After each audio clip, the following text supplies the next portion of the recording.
You know that feeling, right?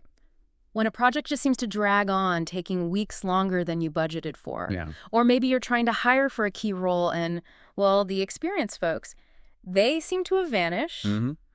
Hard to find. And then when something does go wrong, the fix is suddenly way more complex, way more expensive than it used to be. Right. This isn't just, a bad quarter. It feels like a deeper shift, something fundamental happening across the whole construction sector. That shift, well, it's got a name, the Silver Tsunami. Okay. It's basically this mass departure of really experienced, knowledgeable pros from construction and the skilled trades. Right. And get this, the sources we looked at, they're saying it's happening faster than anyone really expected. Faster. Wow. Yeah, we're talking about maybe 40% of skilled tradespeople retaring by 2031. 40%. 40%. Yeah. Think about that. All that wisdom, that institutional memory, those hands-on skills, Yeah. just walking out the door. That's huge. So today we're going to pull back the curtain on this. This deep dive, we'll look at why it's happening, what the real costs are, and they're often hidden, right? Not just headcount. Exactly. Hidden costs are key. And most importantly, drawing on our source material, how companies can, well, not just survive this wave, but actually use it to thrive. It's definitely an opportunity for those ready to think differently. For the smart companies, yeah. This isn't just a problem to manage. It's a real chance for forward-thinking leaders. It really is. So, okay, let's dive in. This wave isn't some future thing. It's here now. What's the real scale? How big is this silver tsunami right now? Well, the numbers are pretty stark. It's a real wake-up call. Okay. Like I said, 4 out of every 10 construction workers heading for retirement by 2031. 4 out of 10. Yeah, that's not just, normal turnover. That's the experienced core of the industry leaving all around the same time. You can probably see it already on sites. Oh, definitely. The sources mentioned it. You see master plumbers nearing 60, top foremen talking retirement, seasoned inspectors counting down.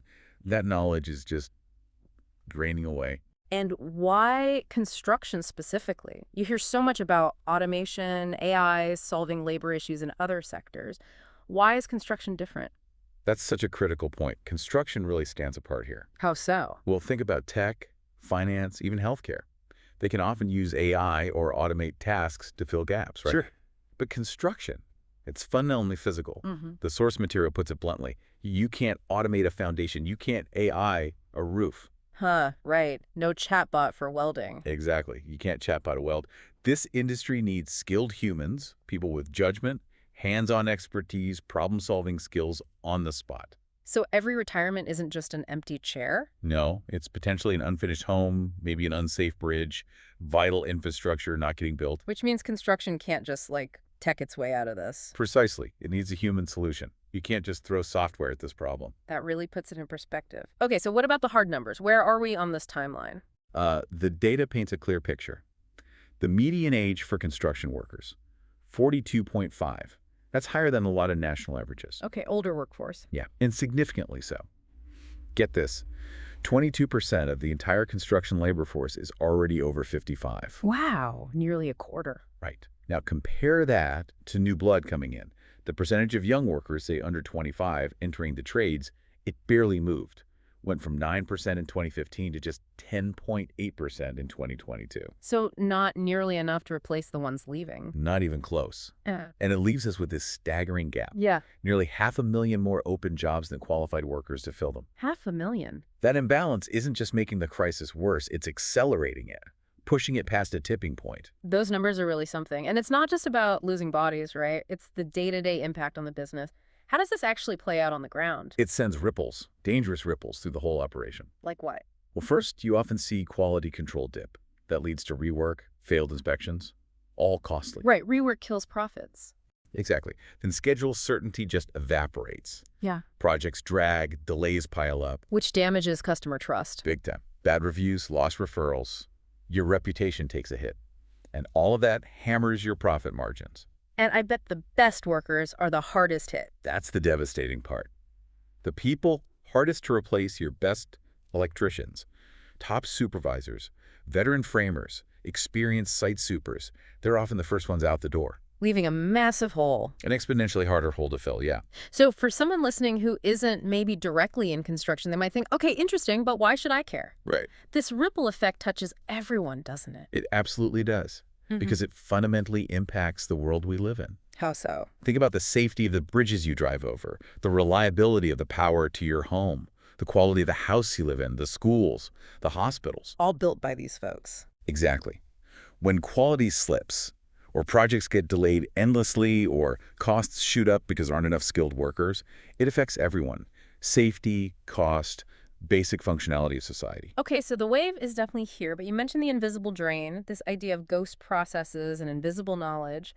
That sounds intriguing. Tell me about that. Yeah, this is where it gets really, really critical. Ghost processes. They're the unwritten rules, the Right. clever shortcuts, the gut checks, the relationships.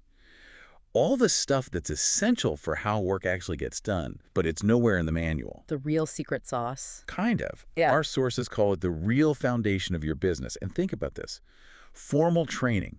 It probably covers only about 60% of what someone really needs to know. Only 60%. Yeah, the other 40%, that comes from years, decades of just doing the work, the little tweaks, the intuitive problem solving, knowing who to call. So 40% of success comes from stuff that isn't written down? It means our traditional training is fundamentally incomplete. We're teaching competence, maybe, but not mastery. And that gap, that's what can silently kill a business facing this exodus. Can you give me a solid example? Make it real. Sure. Think of the source mentioned a plumber named Gary. Okay, Gary the plumber. Not following some company rule, but he had this simple system.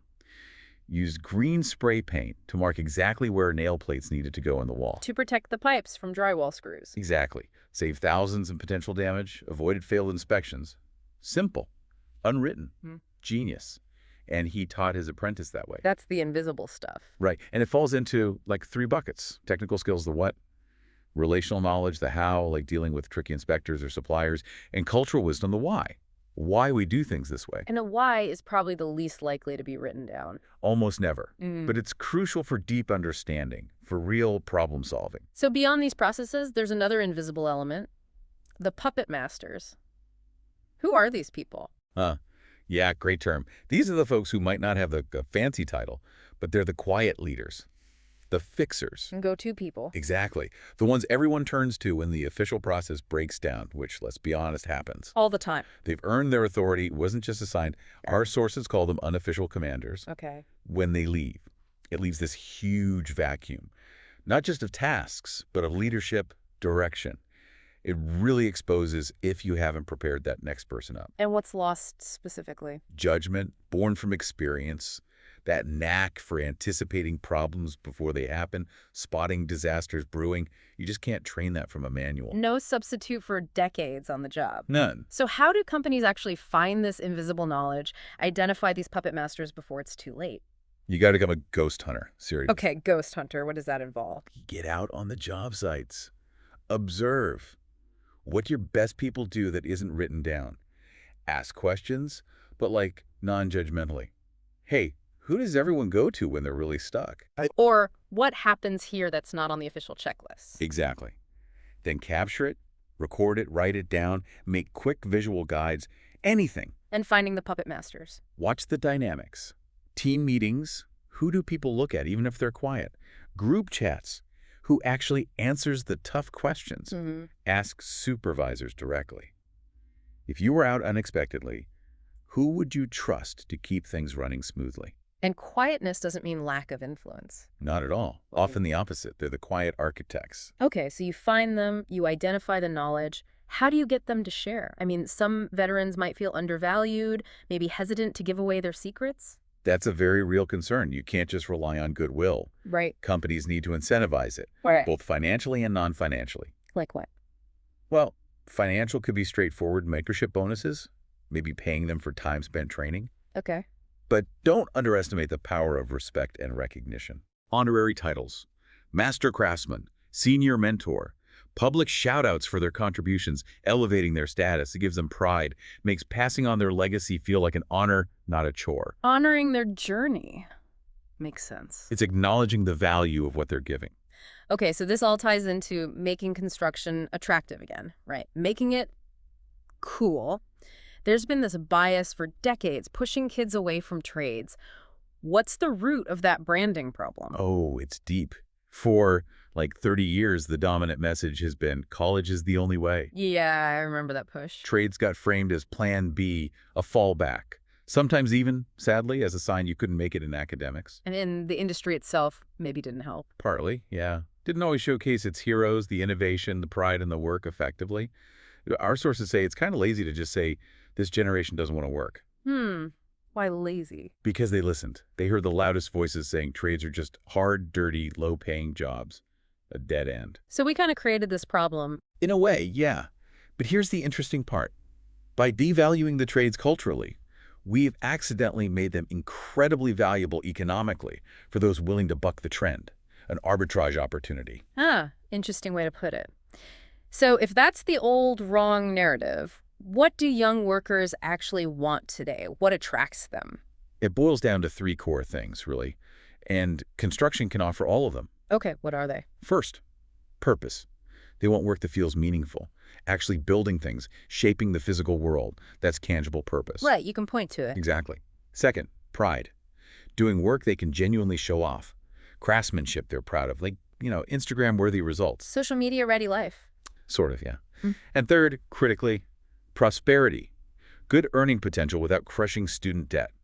That's why blue-collar green dollar resonates. Purpose, pride, prosperity, and construction has all three. Inherently, yes. The industry just hasn't been telling that story well enough. So how do we fix that? How do we actually make construction marketable again? What are the rebranding strategies? Shift the focus. Show the lifestyle, not just the labor. Okay, lifestyle, like what? Highlight the travel, maybe. The entrepreneurial side. Young people starting their own successful companies. Show off the amazing craftsmanship. And use the tools they use, right? Social media. Absolutely. TikTok, Instagram, YouTube. Real day-in-the-life stuff. Tool demos. Those cool before and after transformation videos. That has to be authentic. Crucial. Feature your actual young crew members. Let them tell their stories, unscripted. Encourage them to post their own stuff too. Make it shareable. What about recognition, like tangible signs of progress? Yeah, create visible wins, internal or external certifications, skill badges they can share online, maybe unique team gear, hashtags. Let them build their own brand within yours. Show momentum. And even just the language we use. Big difference. Call it an accelerator program or builder boot camp, not just an apprentice program. Sounds faster, more dynamic. Advertise reaching master craftsman status in just 2 years. Show the upward path. Because, let's face it, the way we used to train people, it's dead. The old sink or swim method. Yeah, that observation-only, sometimes hazing, critical approach, it just doesn't fly anymore. Today's workforce learns differently. They need active engagement, support. So if the old way is dead, what are the key steps, like maybe 3 big ones for training the next generation the right way? Okay, 3 big ones. First, fast, hands-on learning. Meaning? Short sessions, 15, maybe 30 minutes, then immediately apply it. On the job site, real tools, real situations. Gamify it if you can. Leaderboards, rewards for mastering a skill. Make it active. Okay, fast and hands-on. What's second? Visible pathways for advancement. Young folks need to see the road ahead. Where can I get to if I stick with this? Like a career map. Exactly. Yeah. Clear glide paths. Yeah. Entry desk, senior crew lead, superintendent, whatever it is. Put estimated timelines on it. And recognize the small wins along the way. Certs, badges, maybe small bonuses. Show progress, give hope. Makes sense. And the third? Mentorship. Not management. This needs to be formalized, not just optional. Define that difference. Mentorship versus management. Management is often just telling people what to do. Mentorship is intentional guidance, relationship-based, hands-on coaching, sharing stories, including mistakes, creating a safe space to learn. And you need to support the mentors too, right? Absolutely critical. Reward them. Give them titles like senior mentor, maybe unique gear, tribal artifacts. Track their mentees' success publicly. Make it a badge of honor, something people aspire to, not just another task. This all sounds good, but let's get real. Our sources mention a story, Frank the veteran and Dylan the young guy. How did their sort of informal mentorship actually play out? What worked, what didn't? Yeah, Frank and Dylan, it's a perfect example of the messiness and the potential. Oh, went right. Well, eventually, real knowledge transfer happened. Frank passed on deep tradecraft, teaching Dylan not just the how, but the why, how to think like a craftsman. Okay, good. Mutual respect grew over time. Dylan showed he wanted to learn. Frank proved he had valuable stuff to teach. Dylan definitely grew. And Frank, he actually found renewed purpose in teaching. But it wasn't easy at the start, was it? What were the missing pieces? No, definitely rocky. Dylan was maybe too eager, impatient.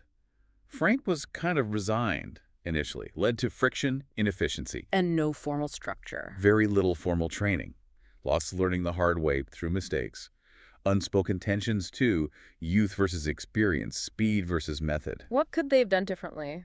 Dylan could have listened more sooner. Acknowledged Frank's experience more openly from the start. Frank, maybe, could have encouraged Dylan earlier, adapted his style a bit, shared more than just the technical skills like career advice. And the company, what was their role or lack thereof? The company could have changed everything. A structured program, clear expectations, check-ins, and crucially, incentives for Frank. Recognizing his mentoring time and effort, financially or otherwise. It comes back to valuing that knowledge transfer. Exactly. As Frank himself apparently said later, it's mostly our fault. We can complain, or we can figure out how to meet him halfway. And that lesson, fast is slow, slow is smooth, smooth is fast. Powerful. Right. Took them a long time to learn it.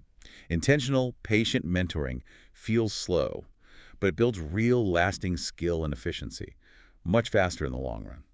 So if a company starts doing all this rebranding, mentoring, capturing knowledge, they're aiming to become a destination employer, what does that really mean today, given how the power has shifted? It means recognizing that shift, first and foremost. Right. Workers have options now. Big time. They compare employers. Constantly. Yeah. Not just on pay, but culture, growth, leadership. So companies got to think like a brand, not just a boss. A brand for employees. Right. A destination employer builds a strong employer value proposition, an EVP. EVP. Okay, what's that? It's basically your promise to employees, a clear, compelling statement of the unique benefits and value you offer to attract people, keep them, and keep them engaged. It's way beyond just the paycheck. Career path, culture, purpose. All of it. Development, work-life balance, feeling valued. And what specifically clicks with younger workers in an EVP? What really matters to them? Our sources highlight a few key things. Respect, being treated like adults, having some autonomy. Growth, seeing that clear path upward. Stability, reliable pay, good benefits, feeling secure. Purpose, pride in the mission, feeling the work matters. Recognition, getting real credit. And yeah, work-life balance is huge. So how do companies actually build that EVP? Frame your mission so it resonates. We don't just build houses, we build futures. Yeah. Connect the daily grind to community impact. Ask your frontline folks for input. Celebrate coaching-style leadership, not just top-down command. Does it work? The sources give a great example. A mid-sized contractor cut turnover by 65% just by doing this, reframing the mission, adding leadership programs, recognition awards. Huge impact. And here's the thing, that internal strength, how you treat your own people, it directly shapes your external reputation. Fast. Right. Internal gaps become external problems pretty quick. Customers notice. Oh yeah. Sloppy work, missed deadlines, higher prices, excuses. Those are the warning signs. What else signals trouble? A spike in complaints, projects dragging, maybe sales start struggling. You hear frustration from your own team. When quality drops and excuses start flying, customers lose faith. They start looking elsewhere. So how do you rebuild that trust once it starts cracking? First, over-communicate. Yeah. Set honest expectations. Update customers constantly. Silence breeds fear and suspicion. Okay, communicate more. What else? Backstop critical moments. If something serious happens, get senior leaders involved to calm the waters, show you're taking it seriously. Own the mistakes. Absolutely. Own them fast, own them publicly. Offer real solutions, not excuses. Fix it right the first time. And leverage the experience you do have. Yes. Showcase your veterans. Send experienced foremen to final walkthroughs.